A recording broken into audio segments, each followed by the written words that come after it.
திருநீலகண்டத்து குயவனார். புலன்களை அடக்கியவர், பொறிகளை அடக்கியவர். அதனால தான் அவரை முதல் அடியாராக கொண்டு போய் வச்சாங்க. தில்லையில் வாழக்கூடிய ஒரு சாதாரண குயவனார். மண்பாண்டம் செய்வது அவருடைய குலத்தொழில். அந்த மண்பாண்டம் செய்வதோடு மட்டுமல்லாமல் திருவோடுகளையும் தயார் செய்வார். மண்பாண்டங்களை விற்பது அவருடைய சொந்த தேவைக்கு பயன்படுத்துவதற்காக.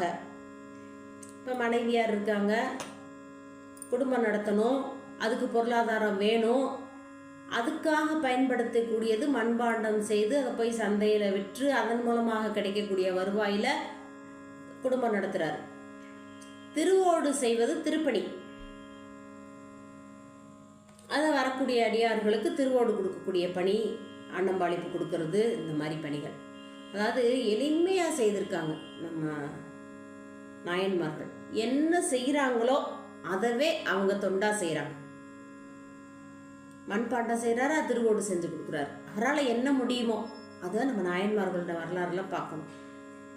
கண்ணப்ப நாயனார் அவருக்கு என்ன தெரியுதோ, என்ன அளவில் பூஜை பண்ண முடியுதோ பண்ணுறாரு. சண்டேச நாயனாரை பார்த்தோம், அவர் எந்த அளவில் பூஜை பண்ண முடியுமோ பண்ணுறாரு. சிவகோசரியாரை பார்க்குறோம், ஆகம விதிப்படி பண்ணுறாரு. உன்னால் என்ன முடியுமோ செய்யுன்னு தான் நம்ம சமயம் சொல்லுது. அதே மாதிரி தான் நீ பண்ணணும் அப்படின்னு எந்த கட்டாயமும் எங்கேயும் சொல்லலை. அதுபோல தான் நம்ம திருநீலகண்டர். அவருக்கு ஏன் அந்த பேர் வந்தது அப்படின்னு பார்க்கனா காரண பெயர். நிறைய நாயன்மார்களுக்கு காரண பெயர் தான் வந்திருக்கு.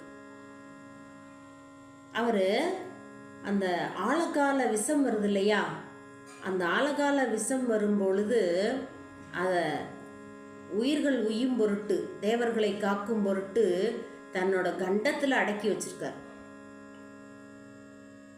பெரும் கருணை. அந்த கருணையை நினைவு கூறுவதற்காக இங்கே அந்த கண்டத்தில் அடக்கி வச்சிருக்காரு. அதை நினைவு கூர்ந்து தான் நம்மளுடைய அந்த திருநீலகண்ட நாயனார் திருநீலகண்டம் திருநீலகண்டம் திருநீலகண்டம்னு சொல்கிறார். உட்கார்ந்தா திருநீலகண்டம், எழுந்தா திருநீலகண்டம், நடந்தா திருநீலகண்டம், படுக்கும்போது எழுந்திருக்கும்போது அதான் சொல்லுவாங்க, நின்றும் இருந்தும் கிடந்தும் நடந்தும் நினைப்பதுன்னை சொல்கிறார்ல அபிராமிப்பட்டர்.